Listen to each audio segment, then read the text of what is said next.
top passage. He yields the floor. Madam President, Senator from Maryland. I want to thank the senator from South Dakota for all the great work he has done at the subcommittee level. He has an enormous responsibility in that subcommittee. It's all of military construction over there and here. Many don't realize that our military bases are really towns, and they need roads and water supplies. You talk to garrison commanders like in Maryland, they are small cities. Fort Meade employs over 35,000 people in Maryland, and that's a lot of people, from working in the commissary to some of our most sensitive national security projects. So he's done a great job on that. But where he's really thrown his heart in is the veterans. He himself is a veteran. And one of the things early in my chairmanship we discussed was this issue of veterans disability backlog. Senator Johnson led the way with Senator Mark Kirk, his ranking member, really on extensive hearings, due diligence, where we just don't throw money at the problem.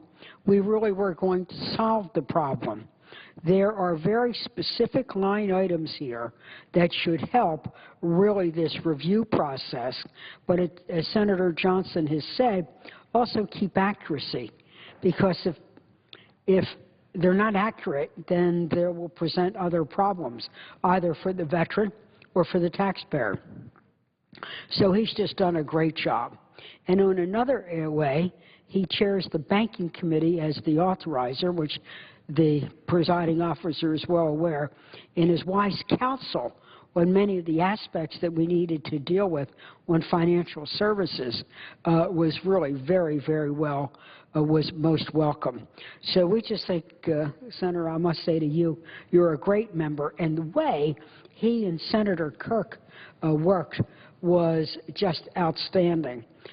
Senator Kirk himself is a veteran, was a Naval Reserve officer, and they knew just how to tackle the problem, and tackle it they did.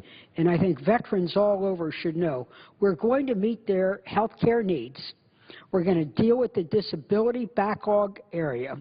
We're also going to make a down payment on this working age military COLA for both the disabled and the survivors.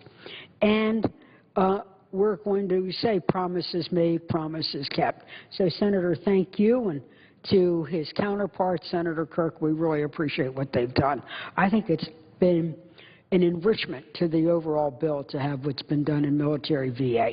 Madam President, I yield the floor. And before I note the absence of a quorum, I've got to talk about my own subcommittee.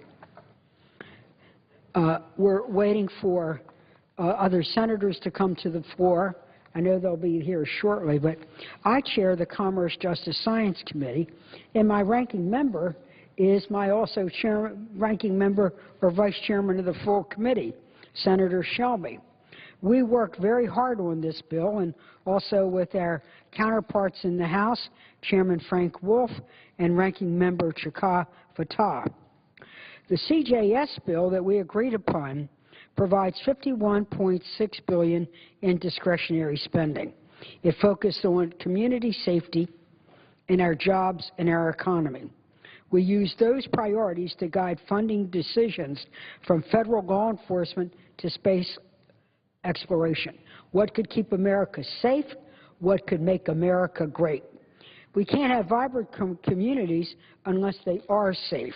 And the CJS bill has money in here for key grants to help state and local police departments.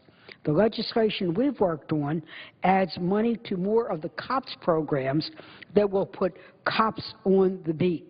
But we also want to deal with the prevention of violence as well as the prevention of crime. This bill includes money for the violence against women, $29 million more than sequester.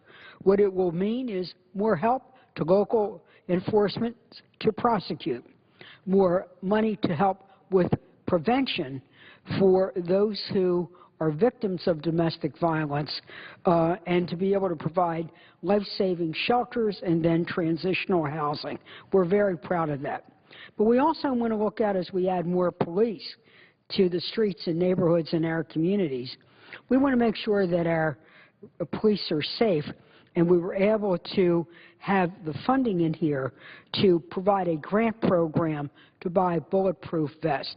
We're often disturbed as we talk to our local police chiefs that the crooks and the drug dealers and the bums have better equipment, technology, better guns, more rapid guns, or they have bulletproof vests, and our police officers are out there defending us, so we wanted to make sure they have what we need. We've also included money in here to deal with prevention. We have money in here for youth mentoring programs, but also to tackle gang violence in our communities. And this is where bipartisanship really worked. Our colleague, Senator Kirk of Illinois, struggling with horrific gang problems in Chicago, acknowledging that we have gang problems in every city, really worked very hard to present to the committee a gang violence program, and we were able to put money in that so that at the local level it can be local solutions. Acknowledging the fact that schools indeed need to be safe, we've also helped create a grant program, modest in funds, that local police departments working with the Department of Education and the parents can come up with how to keep their schools safe. This bill also has a strong focus on cybersecurity, where we have money in here to fund the Department of Justice to prevent attacks and catch the criminals, particularly of organized crime, behind the keyboard. Before, it was Al Capone raiding banks. Now it's hackers, both in this country and around the world, raiding credit cards, stealing our identity. Over 40 million people at Target alone were victimized by this.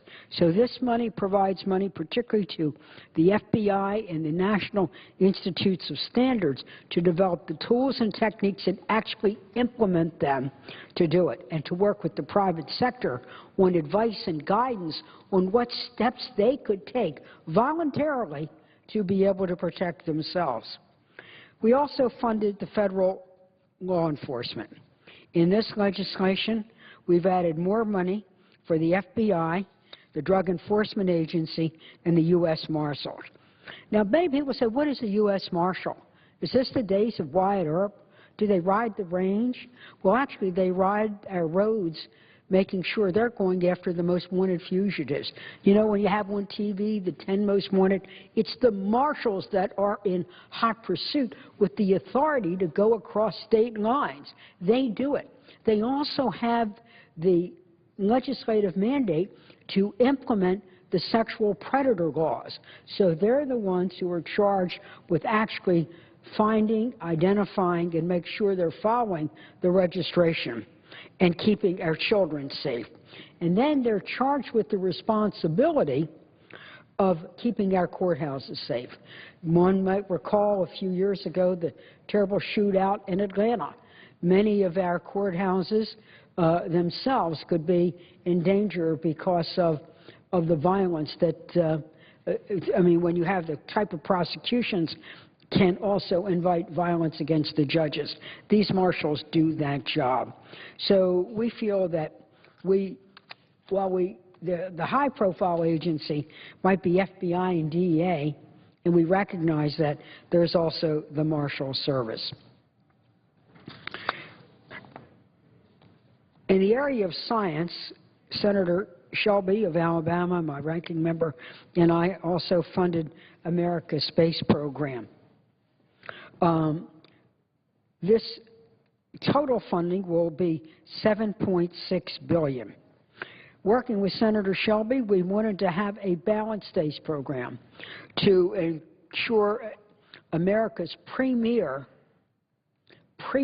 leadership in human space and in space science and also in aeronautics. We work for the SLS rocket, which will take human beings beyond the Earth orbit. The bill has $1.6 billion for that development. But we also funded operations and research on the International Space Station.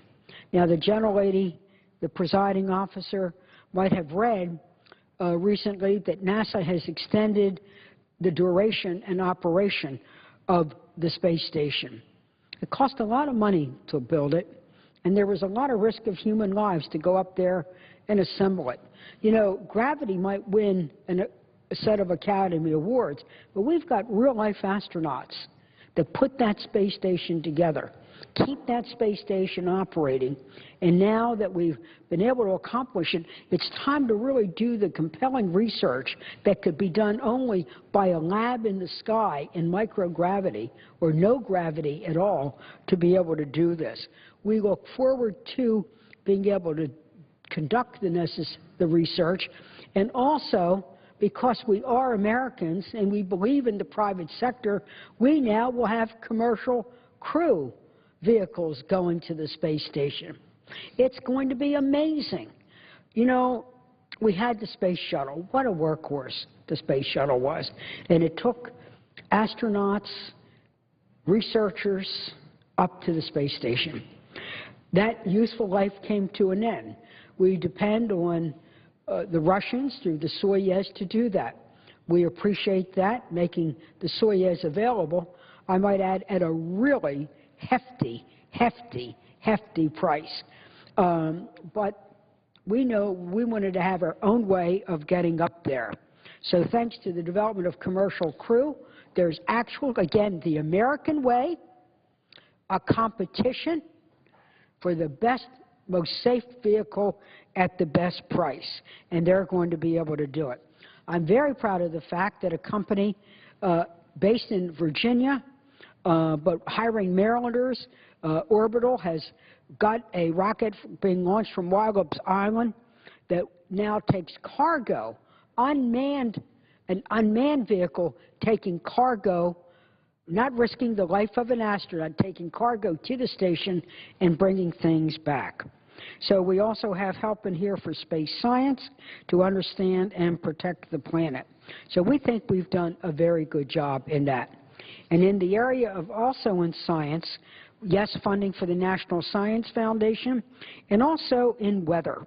What we have done in terms of weather, you know, most people think they get the weather from the Weather Channel. And I bet if you're from Boston like you're mesmerized by it.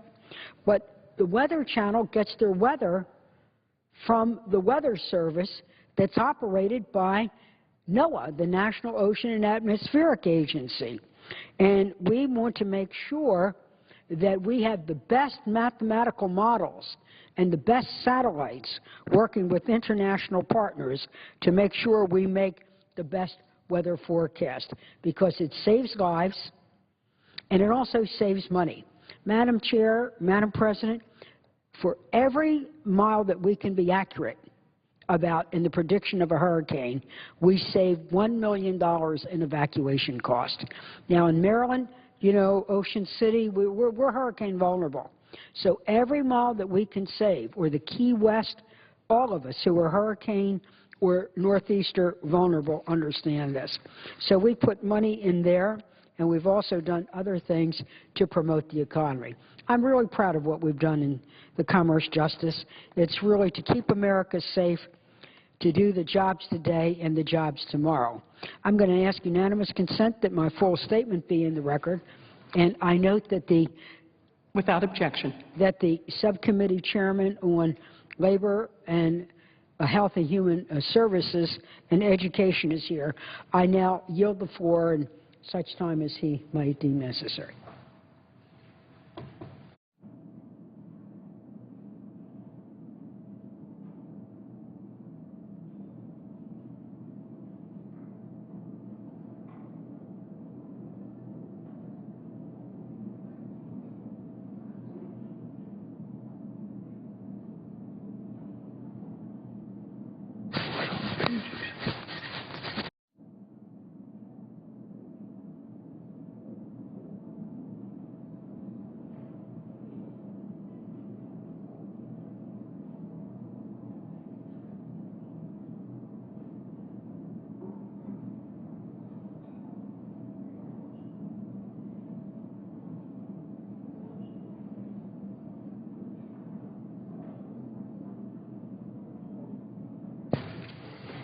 Madam President. Senator from Iowa. Madam President, I've come to the floor to speak in favor of the omnibus appropriations bill that we now have before us. I think first and foremost it's noteworthy that this is a bill, not a continuing resolution. For the first time in 2 years, Congress has returned to regular order in the appropriations process. Senior members of the Appropriations Committee from both parties have come together to negotiate their priorities program by program. As the chairman of the Subcommittee on Labor, Health and Human Services and Education and related agencies, I view this as a huge step onto a better path. The Labor H Bill, as it's sometimes called, has been in continuing resolution every other year since 2009. This is an irresponsible way to allocate $160 billion in taxpayers' funds. And I'm pleased that we're putting a stop to that kind of destructive trend here today. For the past year, I've had people come up to me and say, you know, there's no way you're going to end an agreement on Labor H. Labor H will be left behind, and it will be folded into a continuing resolution. I guess no one could imagine that Democrats and Republicans would be able to sit down and come to a fair agreement on health and education issues. But I think that attitude has sold our subcommittee short. I'm proud to have worked out a fair agreement with my ranking member, Senator Jerry Moran from Kansas, as well as with my colleagues on the House side, including Chairman Jack Kingston and Ranking Member Congresswoman Rosa DeLauro. No one got 100% of what they wanted in this bill, which is often a sign of probably a pretty good deal.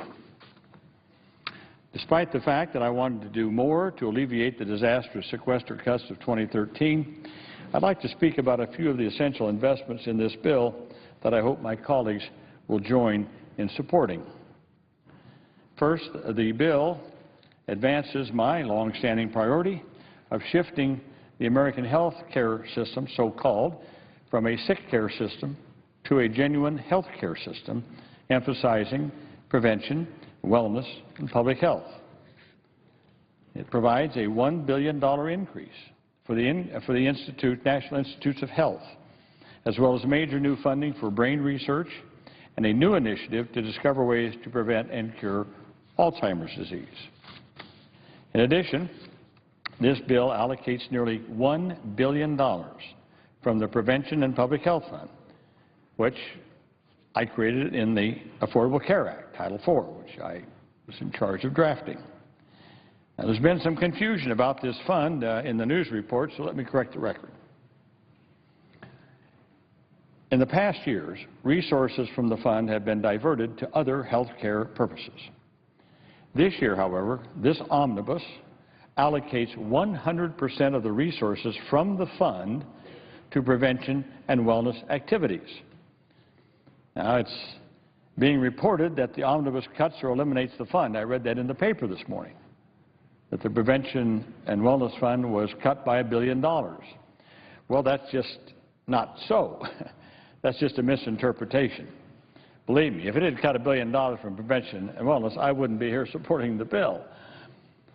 Section 219 of Division H of this bill allocates the money, so that's what we did.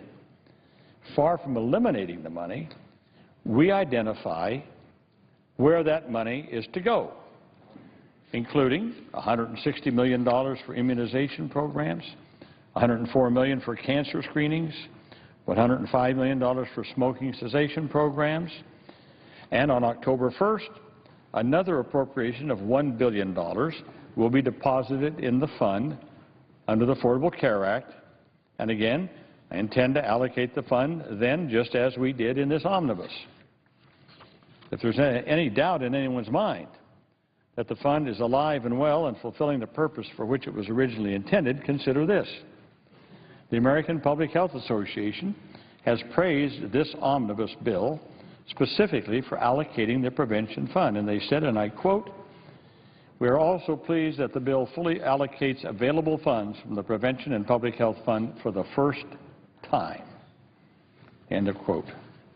So again, as the author of that fund, I consider the allocation of these resources to prevention and wellness is a major achievement in this bill. This bill also includes significant new investments to support early learning initiatives. We included an increase of over $1 billion for Head Start, which will more than restore cuts from sequestration. Nearly half of that increase will be used to expand early Head Start for kids from birth to age 3. In addition, the bill provides $250 million, which can be used to help states develop high-quality early learning programs for low- and middle-income kids at 4 years of age, 4-year-olds. Now, both of these investments improve access to high-quality early learning experiences for children from birth to kindergarten. And I truly believe that these investments lay the foundation for future prosperity by preparing America's next generation. One of the reasons, Madam President, it's important to reassess programs every year is to respond to current events and changing needs. So the nation was devastated by the tragic shootings that occurred last year in Newtown, Connecticut. So this bill provides increased resources for providing the mental health and school safety activities that we've been talking about for over a year. The bill includes $140 million, an increase of $29 million for specific activities that support safe school environments. The bill also provides $1.13 billion, an increase of $213 million, for mental health programs, such as mental health first aid training grants, the National Child Traumatic Stress Initiative, suicide prevention, and the Mental Health Block Grant. Other highlights of this bill: it supports the economic recovery by providing workers with job training, by protecting workers' rights. In education, it makes possible for the maximum Pell Grant to rise by an estimated $85 to $5,730 this year. It allocates an additional $700 million for community health centers, so important to my state of Iowa and, quite frankly, to every state in this nation. It provides higher funding for activities that support safe and healthy workplaces, and, as I said, school environments. Now, most in Washington know that the staff of the Appropriations Committee worked diligently on this bill all through the holidays. We all appreciate and commend their excellent work, and I just want to thank these unsung heroes for all of the long days and nights they put in and weekends. I first want to thank my clerk, head of my group on Labor H, Adrienne Hallett, and her team, Mark Leish, Lisa Bernhardt, Mike Gentili, Robin Giuliano, Kelly Brown, and Terry Curtin. On the minority side, Laura Friedel and Jennifer Castagna and Joel Pock. I also want to thank on the full committee Chuck Kiefer for all of his hard work and diligence and sticking with us right through this to make sure we got it done. On the minority side, Chuck Kiefer and Gabriel Botkin on our side. On the minority side, Bill Danke on the minority side, for all their hard work. And let me thank the two principals who are here today. First, let me thank a longtime friend, going back to our days in the House together, Dick Shelby, Senator Shelby from Alabama. These are long and tough negotiations. But the one thing I've always appreciated about my friend from Alabama is he's fair-minded and willing to negotiate, understanding that it's a two-way highway around here. You know, you give a little, you take a little, and we work these things out. And I'm just, again, I want to thank my friend for hanging in there and getting this thing hammered out. And there's just not enough accolades in my book or in any book I know that's written to say what a great job Senator Barbara Mikulski did. She, again, just gave it her all and really worked hard, I know, with Senator Shelby, with her counterparts on the House side, to bring this bill to fruition. There were a lot of doubters who said, no, it won't get done. You're just not going to be able to hammer it out. But Barbara Mikulski never gave up, willing to stay there long hours, days on end, to get this job done. So again, I think a lot of us who served on the Appropriations Committee for a long time, 30 years for me, probably, I guess all the time I was on Appropriations, well, we had 3 chairmen at my time. We had John Stennis from Mississippi when I first got here. And then, no, I'm sorry, we had 4. We had John Stennis, of course, Senator Byrd, Ted Stevens from Alaska, and Dan Inouye from Hawaii. And we think of them as sort of the giants of the Senate, well-earned accolade or praise, I might say. And probably people wonder, well, what's going to happen now that they're gone and with the sad passing a year ago of Dan Inouye. Well, I can tell you, no longer are they wondering who's going to take over the Appropriations Committee.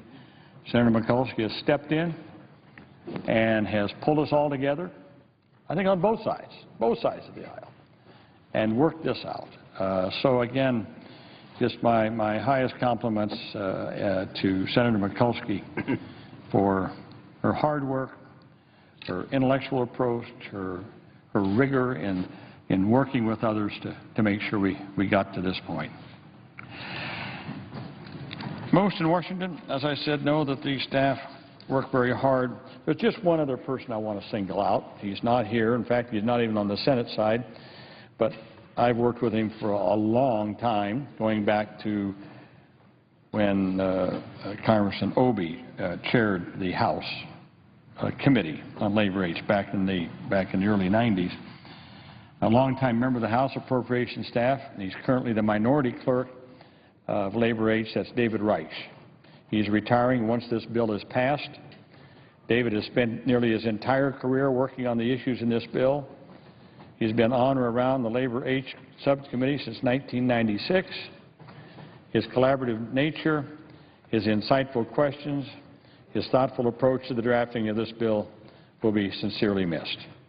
And so I wish David well and thank him for his dedicated public service to our country and especially to this committee. So, Madam President, in light of the investments I mentioned, plus many more that I simply don't have time to talk about, I urge all my colleagues to support the omnibus appropriations bill. Given the tight overall budget, these are all remarkable achievements. I've always taken pride in the fact that the Labor H bill, as it's called, Labor, Health, Human Services, Education bill, is a bill in which we invest in America's human infrastructure. And that's what this bill does. We've had to make some tough choices, but this new bill lives up to that high calling of investing in America's human infrastructure. And again, I want to thank my friend and colleague from Alabama. We were together on the Labor H Committee until he took this position of being the ranking member on the full Appropriations Committee. But we always had a good comity, C-O-M-I-T-Y. Comity of working together, and I appreciate it very much. Thank you, Senator Shelby. With that, Madam President, I yield the floor. Madam President. Senator from Alabama. I'll just take a couple of minutes and respond to some of the remarks from my colleague and friend from Iowa has said.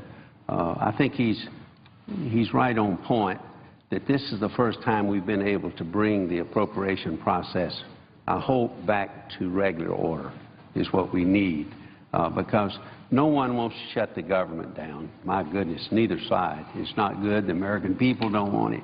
And this is a good bipartisan effort. Senator Mikulski and other members of the Appropriations Committee have worked together on this. I've worked sometimes at odds, a lot of times together with Senator Harkin. I first met him 35 years ago when I first went to the House. He'd been there a couple of years, a veteran now. But we worked together on a lot of issues, and he's absolutely right. And I think we can't say enough about the leadership of the chairman person of this committee, Senator Mikulski. She's reached out to both sides. She's wanting the process to work. So do most of us. And this is an example of this. And I hope later this afternoon that we're going to get a good vote, just like the House did on this bill, because it's a big step to where we should be running the government up here. I yield the floor. Senator from Vermont. Madam President, I appreciate the comments from my two dear friends, the senator from Iowa and the senator from Alabama. They have been friends of mine for decades. We've traveled together. We've conspired together, always conspiring for the good of the country, of course. And we have shared our thoughts and our philosophy and our plans, and we've often, because we have joined together, had better legislation. So, Madam President, just a way of saying I want to add my voice to those who have spoken in support of the omnibus appropriations bill. I spoke about it earlier this week, so I won't repeat those. I want the American people to understand the importance of what we're doing. Only Chairwoman Mikulski could have said as well as she did. This compromise bill represents the end, hopefully for a long time, and I quote her, of shut down, slow down, slam down politics. If I could go on for an hour, I would not say it as well as the senior senator from Maryland did. It shows that when people here want to govern, when they've had enough of political stunts, when they're no longer intimidated by extremists, they can work together to get it done. Chairwoman Mikulski, Ranking Member Shelby, Chairman Rogers, Ranking Member Lowey made it possible for the House and Senate Appropriations committees to do what we always do if we're given the chance. Democrats and Republicans come together and we forge agreements. 2 days ago, I spoke about the portion of this omnibus bill that funds the Department of State and Foreign Operations.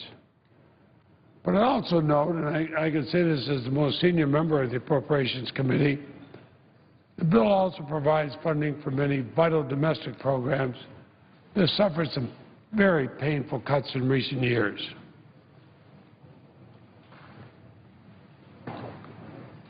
It provides increased funding for public health, including mental health. It's going to increase the National Institutes of Health budget by $1 billion. In Vermont, local community health centers are essential for rural families. This bill includes nearly $700 million more for these health centers nationwide. I know how important they are. I remember my first term in the Senate, helping to start one of our first community health centers in the tiny county of Grand Isle County, beautiful archipelago of islands in northern Lake Champlain. We also have Head Start programs. These have been some of the hardest hit by sequestration, and the bill will help rebuild these programs by investing nearly $1 billion. The bill invests $194 million more in the Women, Infants, and Children program, providing nearly 90,000 more mothers and children with nutrition assistance. Talk about something that has a rebounding effect in this country. We all know that a hungry child going to school is not going to learn, and they're not going to be as productive a member of society later on. Now, none of us in this chamber go hungry, none of us senators go hungry except by choice. A lot of women, a lot of children, a lot of infants go hungry. Now, 90,000 more can be given nutrition assistance. Many Americans are struggling to pay for college, and this bill maintains funding for the Pell Grant program, increased funding for TRIO and GEAR Up programs to help low-income and first-generation students get a college education. Many of these programs reach Vermonters through the Vermont Student Assistance Corporation. I'm pleased that this bill includes an investment in this and similar nonprofits around the country. And the omnibus includes funding for programs authorized by the Violence Against Women Act, for grants to rural areas, for transitional housing, for sexual assault services, for legal assistance for victims, and support for Native American victims.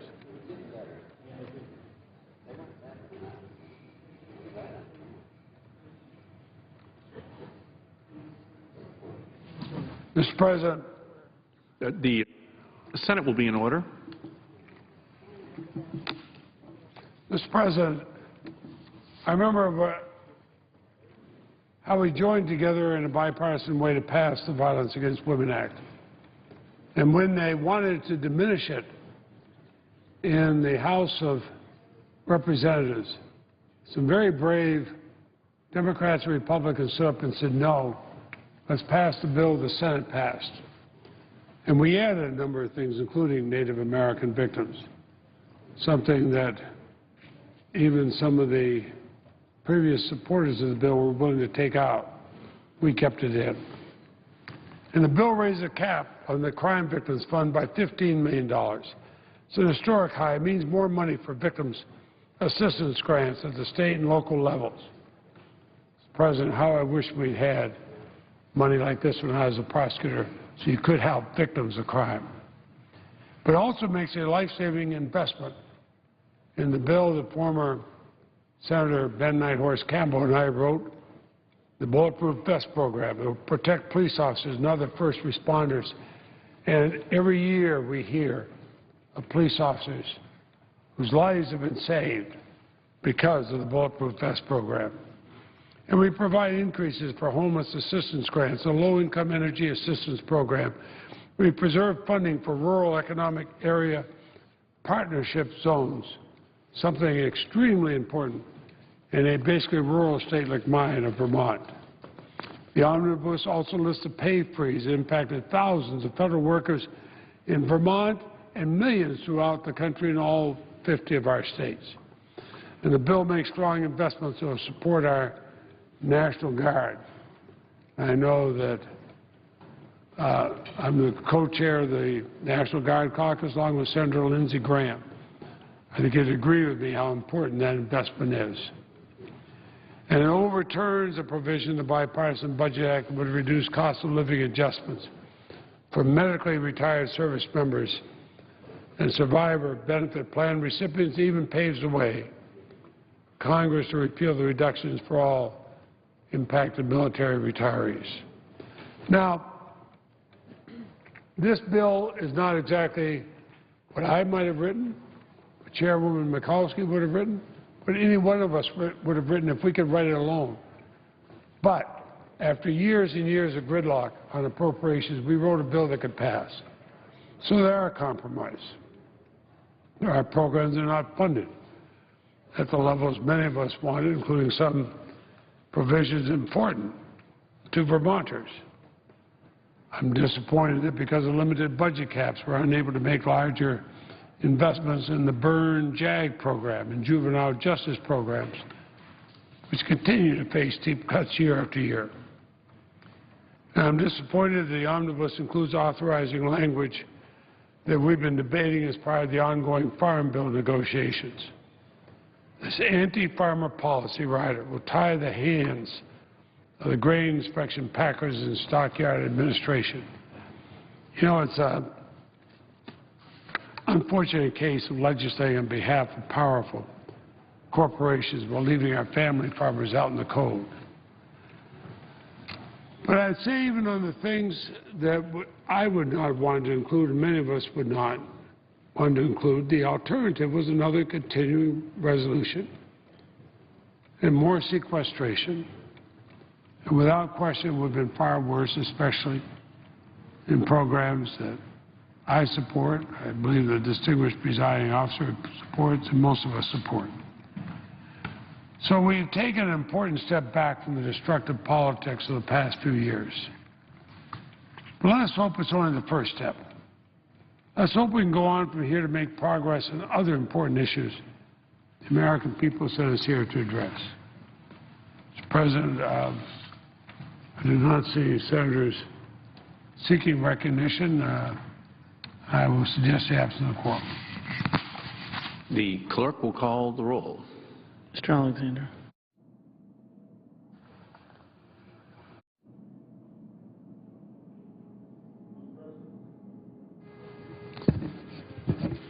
The senator from Colorado. Mr. President, I'd ask unanimous consent that we vitiate the quorum call. Without objection. Mr. President, like so many of my colleagues, I rise to speak to this important omnibus appropriations bill that we have before us today, and I too want to thank the senator from Alabama, who I count on as a friend, and the senator from, I was going to say from Baltimore, but the senator from Baltimore and the great state of Maryland more broadly for all the great work they've done, and for their colleagues on the Appropriations Committee as well. We're showing the country we can work together. We're going to start the new year on a different note, and I'm excited to be a part of that effort. I will support the bill. I did want to come to the floor, like a number of my colleagues have, and talk about some of the business that's yet unfinished to set the stage for more work that we can do going forward. But before I do that, I did want to mention some of the specific good news in the bill. And I'm looking at my good friend from Alabama, and we've had a lot of fires out in Colorado and the West over these last number of years. And this bill does take some important steps to help us combat the threat posed by what are now really fast-moving, indiscriminately burning modern mega fires. We've had mega hurricanes and mega tornadoes. We have mega fires now in the great state of Colorado. And we've seen those fires not just in my state, but all over the West. In the Southeast, we've seen increasing fires, you name it. So the budget includes about $3 billion for firefighting and wildfire prevention programs, which is essentially the same levels as we've seen in recent years. I am a little disappointed that the bill doesn't include the Bipartisan Wildfire Disaster Funding Act, and this is a bill that I worked on with Senators White and Crapo. It's therefore bipartisan. It would allow the U.S. Forest Service and the Department of the Interior to access funding to support emergency wildfire suppression efforts. It's a lot cheaper to suppress fires at the beginning than to let them get out of control. It's also a lot cheaper to prevent fires from happening in the first place. I want to talk more about that. If you look at current projections, they only suggest that fires are going to increase in intensity and duration, and it underscores the need for us to get ahead of this growing threat to our communities. Again, not just in Colorado, but all over our country.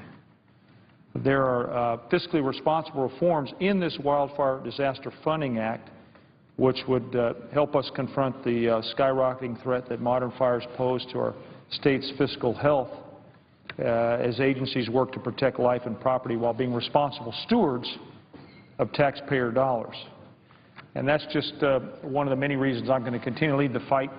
It's a bipartisan fight. It's a bipartisan cause to see if we can't get this approach in place. This is a plan that would really help us with these fires that threaten our communities. Mr. President, I'm also proud that Colorado is leading the way in pioneering common-sense wildfire prevention strategies that cut red tape and then leverage private sector know-how to create jobs while reducing the fuel loads in our force. We don't have enough federal employees. We don't have enough government monies to do all that we need to do in our force. And one of the ways we can do more of that with this private-public sector type of partnership is to reauthorize the Good Neighbor Authority.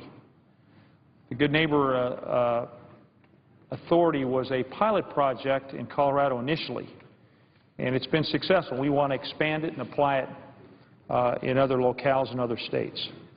And we've succeeded in doing that.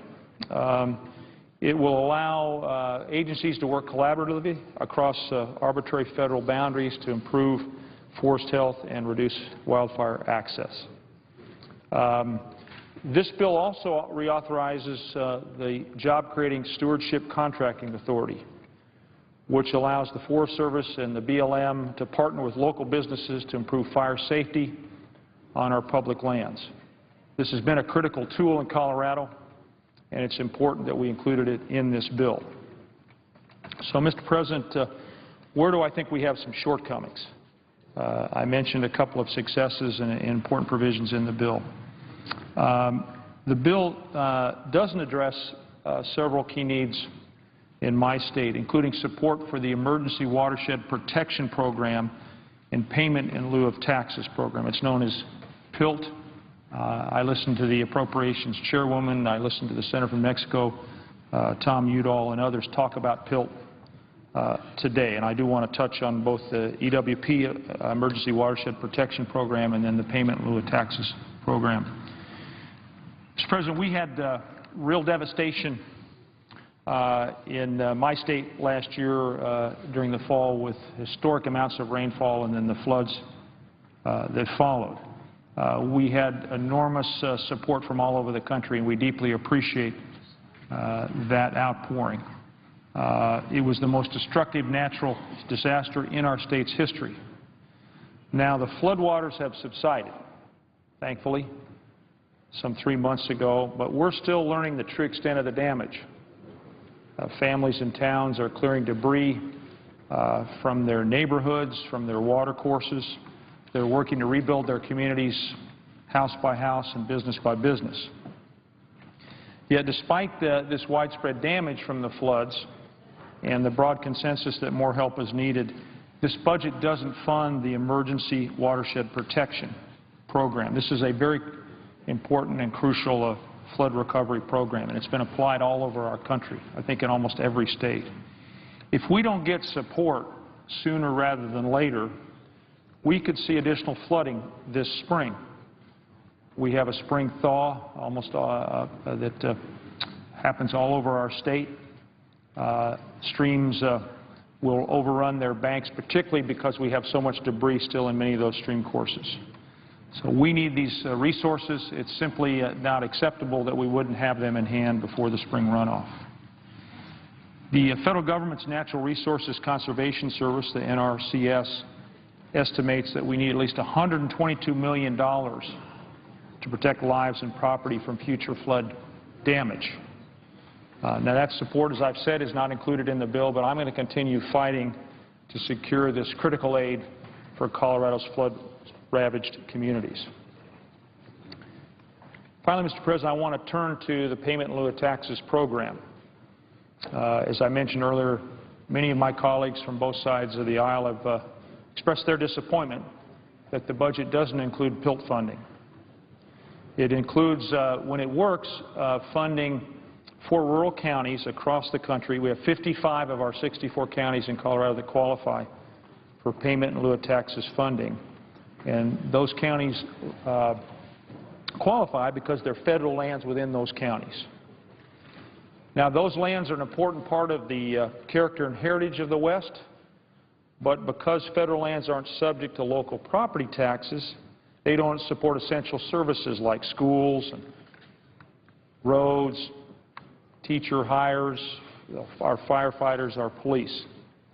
And I want to give you an example of what I'm talking about. Ouray County, which is in the southwestern portion of Colorado in the San Juan Mountains, it's home to about 4,400 people. Over half that county is public land, I should say, and half of the local school kids are already on free or reduced price lunch programs. That county's budget is picked to the bone, and without $400,000 in PILT funds, Ouray County will not be able to maintain local roads or provide other basic services that residents there depend on. Now, those funds may seem small by the standards here in Washington, D.C., but they're indispensable for the rural communities in my home state of Colorado and across the West. And that's why this week I introduced a bill that would fully fund PILT, and I'm really pleased that Senator Heller from Nevada has joined me. That fully funded PILT approach would give our rural communities certainty when it comes to their budgets and their futures. This is a common sense approach. Let's pass it without delay. I'm going to continue to work with all of my colleagues who support the PILT program to ensure that we do the right thing. And I want to take a minute to speak to my county commissioners all over Colorado, those 55 counties I mentioned. I know you're wondering how you're going to keep critical public services going over this next year. And to you, I want to make this pledge. I will fight doggedly. I will fight every way possible to make sure that you have those PILT funds to which you're entitled and that you need to make sure your communities are secure, are safe, and are preparing for the future. Mr. President, I want to conclude by saying again that I intend to vote for this bill. in part because of the critical functions across our government that it supports, and because, as the senator from Alabama mentioned just a while ago, it avoids another costly and unnecessary government shutdown. But I do raise some concerns. I know we'll tend to the unfinished business that I mentioned. I'm going to continue working with everybody on both sides of the aisle. I'm going to keep fighting for the great state of Colorado in the process. So we'll do our part to be a great state in the United States of America. Mr. President, I appreciate your attention, appreciate your service. I yield the floor. Mr. President. The senator from Vermont. Mr. President, with the distinguished senior senator from Alabama on the floor, I would ask unanimous consent that the time until 4:45 be equally divided and controlled between Senators Reid of Rhode Island and Durbin. Further, the time until 5:15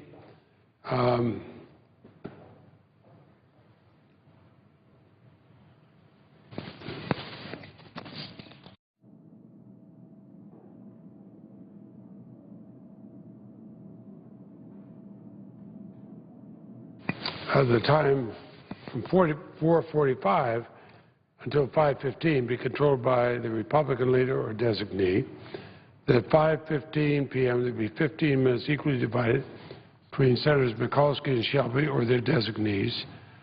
That 5:30 p.m. today, the mandatory quorum required under Rule 22 be waived. The Senate proceed to vote on the motion to invoke cloture on the motion to concur. That if cloture is invoked, the motion to concur with an amendment be withdrawn. All post-cloture time be yielded back, and the Senate proceed to vote on the motion to concur. That the motion to concur is agreed to, the Senate proceed to the consideration of H. Con. Res. 74. That the concurrent resolution be agreed to, and the motion to reconsider be laid upon the table. Is there objection? The chair hears none. Without objection, so ordered. And I would tell the distinguished presiding officer he can tell by all the various clauses of that why we senators are merely constitutional impediments to our staff who write it up, and why I held it in my hand to read it and make sure it was done right. With that, Mr. President, I would suggest the absence of the quorum. The chair notes the excellent job that the senator from Vermont just did, and the clerk will please call the roll. Mr. Alexander.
to say aye.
President, the senator from Illinois. Ask consent the quorum call be suspended. Without objection. Mr. President, I never would have imagined that today the Senate would be meeting without one of our true heroes, a recipient